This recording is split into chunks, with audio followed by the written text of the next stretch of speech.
नमस्कार, मंडल news bulletin में आपका स्वागत है। आइए पेश करते हैं आज के प्रमुख व मुख्य समाचार।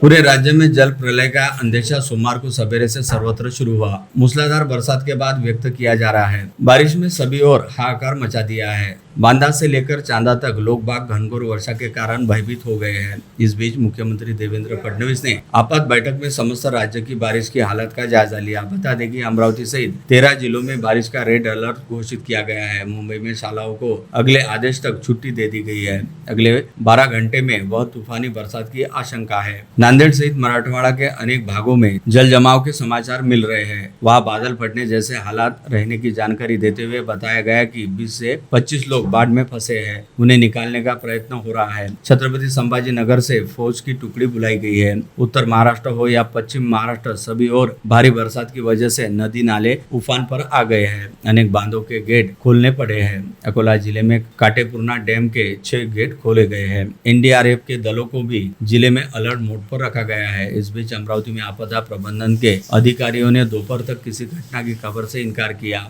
अधिकारी रामेकर का कहना रहा कि सभी तहसीलों में जोरदार बरसात के समाचार है। अमरावती शहर और जिले में दोपहर से हुई घनघोर वर्षा के कारण जनजीवन प्रभावित हुआ है। लोग घरों में दुबक बैठने मजबूर हुए। दूसरी ओर मौसम विशेषज्ञों ने रात 10 बजे तक विदर्भ के सभी भागों में मूसलाधार वर्षा का अंदाज व्यक्त किया है। इस बीच बारिश से हुए नुकसान का अवलोकन करने नेतागण खेतों की मेड़ पर पहुंचे हैं। गांव-गांव में नुकसान का अहवाल राजस्व महकमा तैयार कर ही रहा था कि पुनः बारिश होने से काम में अड़ंगा आ गया।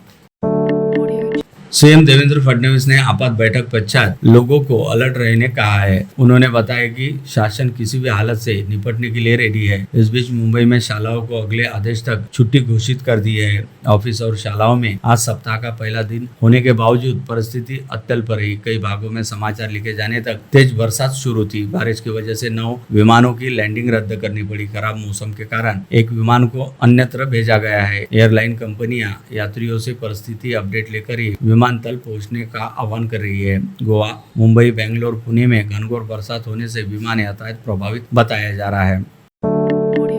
विदर्भ के गोंदिया, चंद्रपुर, गढ़चिरौली जिलों में बारिश के कारण जान माल के नुकसान के समाचार मिले हैं। खेतीबाड़ी के अलावा घरों और इमारतों को क्षति पहुंची, इस प्रकार का समाचार मिला है। अकोला जिले के अकोट तहसील अंतर्गत सिंगापुर अंबोडा ग्राम में घर की दीवार ढह जाने से 3 साल की श्रावणी प्रवीण सिरसाट की मृत्यु हो गई। रविवार को यह घटना उजागर हुई। आकोट और मुर्तेजापुर तहसीलों में बारिश ने कहर ढाया है। कुटासा, लाखपुरी, निम्बा सर्कल में बादल फटने जैसी बरसात के कारण खेतीबाड़ी का प्रचंड नुकसान हुआ है। तुरखड़ और किनखेड़ में लोगों के घरों में पानी घुस गया। यह ग्राम नदी किनारे है। उधर तहसीलदार शिल्पा भोबड़े घटना की खबर मिलते ही मौके पर पहुंची और अनेक गांवों को भेंट दी। बाढ़ के कारण रसूलपुर पायटांगी का संपर्क टूट गया। लसनापुर कामठा मार्ग बंद हो गया। उधर प्रशासन ने बताया कि मौसम विभाग ने 13 जिलों में रेड अलर्ट जारी किया, अर्थात भारी बरसात हो सकती है। जिले के भी अधिकांश भागों में दोपहर से शुरू हुई तेज बरसात ने नदी और नालों को उफान पर ला दिया। प्रशासन ने संकेत दिए कि कुछ बांधों से पानी छोड़ा जा सकता है, इसलिए तटीय क्षेत्र के लोग होशियार रहे।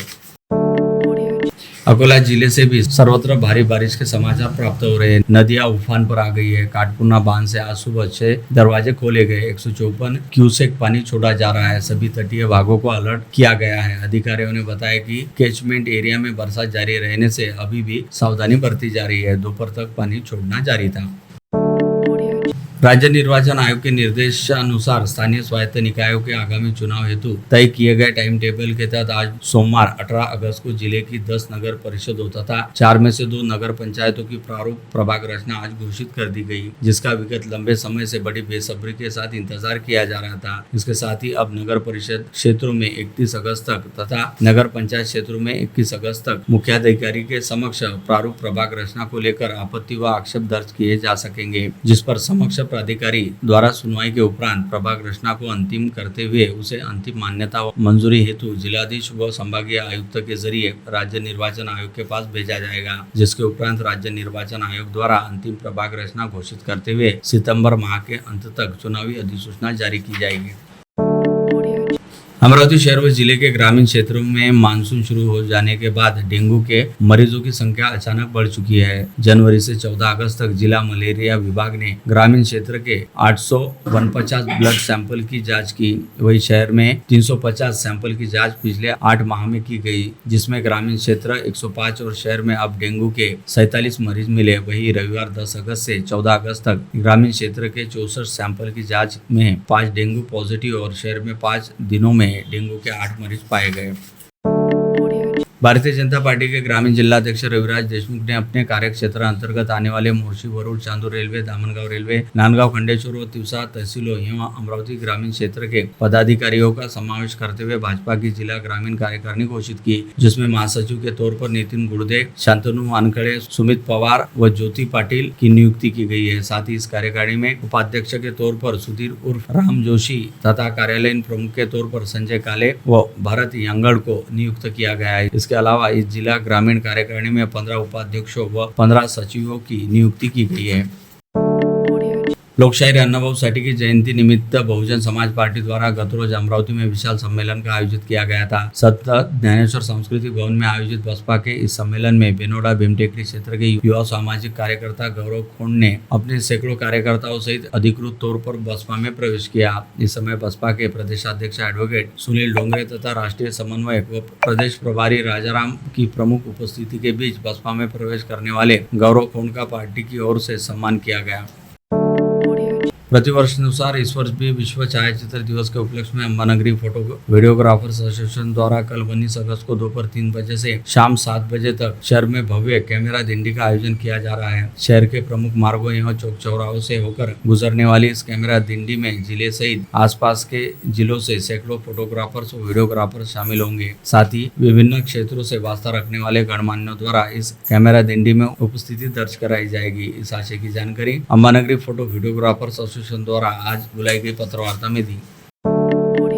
अमरावती मनपा प्रशासन की तरफ से कर्मचारियों की लंबित मांगों को हल करने के लिए सकारात्मक प्रतिसाद न मिलने से मनपा के कर्मचारी आगामी 20 अगस्त से बेमियादी हड़ताल पर जाने वाले हैं। ऐसी जानकारी मनपा कर्मचारी कामगार महासंघ के महासचिव प्रहलाद कोतवाल ने दी। कर्मचारियों की अनेक मांगों की तरफ मनपा प्रशासन द्वारा जानबूझकर अनदेखी किए जाने तथा संगठन द्वारा दिए गए पत्र और प्रत्यक्ष मुलाकात के बावजूद कोई भी पहल न किए जाने से सभी कार्यरत अधिकारी, कर्मचारी, शिक्षा, सफाई कर्मचारी तथा सेवानिवृत्त कर्मचारी एकजुट हो गए हैं। शहर और जिले में एमआईएम को एन निकाय चुनाव से पहले नई ताकत मिली है। ऑल इंडिया मजलिस इत्तेहादुल मुस्लिमीन के राष्ट्रीय अध्यक्ष असुद्दीन ओवैसी के मार्गदर्शन में कौम के न्याय अधिकारी तथा समाज के सभी स्तरों तक सकारात्मक विचारधारा पहुंचाने के लिए सुविख्यात बिल्डर हाजी इरफान खान नेशनल ने पार्टी में प्रवेश किया। पार्टी की ओर से हाजी इरफान खान नेशनल को अमरावती शहराध्यक्ष पद की जिम्मेदारी सौंपी गई। कारंजा के दरुस्लाम में हाजी मोहम्मद यूसुफ पुंजानी ने नियुक्ति पत्र उन्हें प्रदान किया। आगामी 27 अगस्त से 6 सितंबर की कालावधि के दौरान अमरावती शहर में बड़ी धूमधाम के साथ सार्वजनिक गणेशोत्सव मनाया जाएगा। इस दौरान शहर में कानून व व्यवस्था की स्थिति के साथ ही शांति एवं सार्वजनिक सौहार्द को आबादित रखने के उद्देश्य से शहर पुलिस आयुक्त अरविंद सावरिया ने अपने सभी अधीनस्थ अधिकारियों और कर्मचारियों की बैठक लेकर गणेशोत्सव को शांतिपूर्ण ढंग से संपन्न कराने के लिहाज से आवश्यक दिशा निर्देश जारी किए। साथ ही सार्वजनिक गणेशोत्सव के लिए ऑनलाइन अनुमति के लिहाज से एक QR कोड भी जारी किया, जिसका सार्वजनिक गणेशोत्सव मंडलों के पदाधिकारियों द्वारा अपने मोबाइल भी गूगल स्कैन कर उपयोग किया जा सकता है। इस बैठक में सीपी अरविंद सावरिया ने बताया कि शहर के सभी निजी एवं सार्वजनिक गणेशोत्सव मंडलों के लिए महानगर पालिका, धर्मदाय आयुक्त, विद्युत विभाग, यातायात पुलिस व अन्य सभी संबंधित सरकारी कार्यालयों से अनुमति लेना अनिवार्य रहेगा। इसके साथ ही सभी सोसाइटियों एवं अपार्टमेंट में स्थापित होने वाले गणेश मंडलों को भी अनुमति लेना अनिवार्य होगा। हाथी घोड़ा पालकी जय कन्हैया लाल की और नंद घर आनंद भयो जब कन्हैया लाल की तथा आरती गुंज बिहारी की, गिरधर नटवर नागर जैसे भजनों, गीतों, आरती के स्वर में बड़े उत्साह, उल्लास, उमंग संग भक्तों ने जन्माष्टमी का पर्व मनाया। नगर के प्रमुख मंदिरों में जैसे कि सतीधाम, इस्कॉन, राधा कृष्ण और अनेक श्री कृष्ण मंदिरों में भाविक उमड़े मध्य रात्रि 12 बजे अपने प्रिय कान्हा के अभिषेक और पूजन में अपार उत्साह से सम्मिलित हुए। उपरांत आरती के समय तो कृष्ण जन्म की बेला की देख सुनकर अपार हर्षित भाविकों ने झूमकर आनंद व्यक्त किया। शहर के प्रतिष्ठित नागरिक उद्यमी एवं मनपा के पूर्व स्थायी समिति सभापति नितिन नरेंद्र कुमार चांडक का बीती रात 10:30 बजे उनके आवास पर निधन हुआ। ये खबर मिलते ही शहर में शोक की लहर व्याप्त हो गई और रात से ही चांडक परिवार के पन्नालाल नगर स्थित निवास स्थान पर दिवंगत नितिन चांडक के अंतिम दर्शन हेतु समाज के विभिन्न क्षेत्रों से वास्ता रखने वाले गणमान्यों का तांता लगना शुरू हो गया। पश्चात सुबह 11 बजे चांडक परिवार के पन्नालाल नगर स्थित निवास इंद्रविलास से दिवंगत नितिन चांडक की अंतिम यात्रा निकाली गई एवं हिंदू मोक्ष धाम में उनके पार्थिव पर अंतिम संस्कार किए गए। इस अवसर पर राजनीतिक व सामाजिक क्षेत्र से जुड़े अनेकों प्रतिष्ठित नागरिक उपस्थित थे। उन्होंने नितिन चांडक को नम आंखों के साथ विदाई देते हुए उनके निधन पर शोक जताया। राजनीतिक व सामाजिक क्षेत्र में सक्रिय रहने वाले नितिन चांडक एवं एक प्रतिष्ठित व्यवसायी व उद्यमी भी थे तथा वे राज कैटर्स और राज रेस्टोरेंट के संचालक थे। दिवंगत नितिन चांडक अपने पश्चात 2 पुत्र एवं 3 विवाहित बहनों के साथ ही भरा पूरा शोकाकुल परिवार छोड़ गए। बीती रात पूर्व स्थायी समिति सभापति नितिन चांडक का निधन होने के उपरांत अपने दुख व शोक पर काबू पाते हुए चांडक परिवार ने अपने सामाजिक दायित्व का निर्वहन करने हेतु उनका मरणोपरांत नेत्रदान कराने का निर्णय लिया, जिसके बाद दिवंगत नितिन चांडक के नेत्र कमल दान किए। अमरावती मध्यगृह कारागृह के कैदी के पास आधा किलो कोकीन बरामद होने से कारागृह में खलबली मच गई। जेल प्रशासन द्वारा फैजलपुरा थाने में दर्ज की गई शिकायत के आधार पर पुलिस ने मामला दर्ज कर कैदी को गिरफ्तार कर लिया। कैदी का नाम मुंबई के भांडुप निवासी विशाल गौतम पराड है। वह पैरोल पर छूटा था और हाल ही में कारागृह लौटा। शहर में अभी तक तो इरविन डफरिन सुपर स्पेशलिटी व पीडीएमसी अस्पताल में चोर मरीज या मरीजों के रिश्तेदारों की रकम और गहने चुरा लेते थे, लेकिन अब तो चोरों ने नामांकित निजी अस्पतालों की तरफ भी अपना रुख कर लिया है। ऐसे ही एक अज्ञात चोर ने राजापेट पुलिस थाना अंतर्गत आने वाले रुक्मिन नगर में स्टेट बैंक के सामने वात्सल्य हॉस्पिटल में गहरी नींद सो रही एक महिला के गले से 70,000 रुपए का सोने का 15 ग्राम का मंगलसूत्र चुरा लिया। भूखंड बिक्री लाइसेंस जल्द निकाल कर देने के लिए दलाली का काम करने वाले एक निजी व्यक्ति द्वारा रिश्वत मांगने की बात एसीबी की कार्रवाई के कारण उजागर हुई। इस प्रकरण में शनिवार 16 अगस्त को गाड़गेनगर थाने में मामला दर्ज किया गया। आरोपी का नाम फैजलपुरा निवासी प्रतीश बबन लोखंडे है।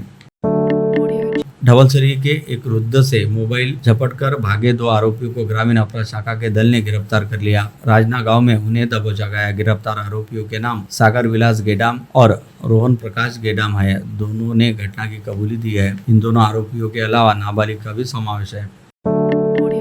नांदगांव खंडेश्वर थाना क्षेत्र के एक खेत से सोलर बैटरी और करंट झटका मशीन चुराकर बेचने की फिराक में रहे आरोपी को ग्रामीण अपराध शाखा के दल ने गिरफ्तार कर लिया। गिरफ्तार आरोपी का नाम मध्य प्रदेश के खंडवा जिले में आने वाले चुनाखाल निवासी सुनील राजाराम मोरे है।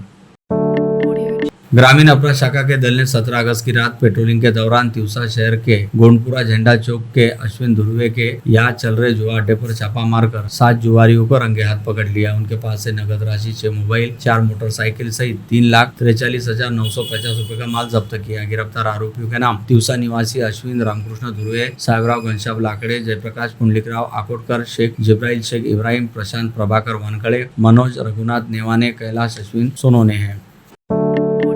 डाबकी रोड निवासी मंडल की कावड़ यात्रा सावन सोमवार उपलक्ष्य गांधी ग्राम जा रही थी। दगड़ी पुल पर ट्रैक्टर ट्रॉली उलट जाने से रविवार रात भीषण हादसा हुआ। दुर्घटना में 15 शिव भक्त जख्मी होने का समाचार है। उन पर निजी और सरकारी अस्पताल में उपचार चल रहा है। विधायक रणधीर सावरकर और बीजेपी के कई कार्यकर्ताओं ने अस्पताल जाकर घायल शिव भक्तों की मिजाज पुरसी की।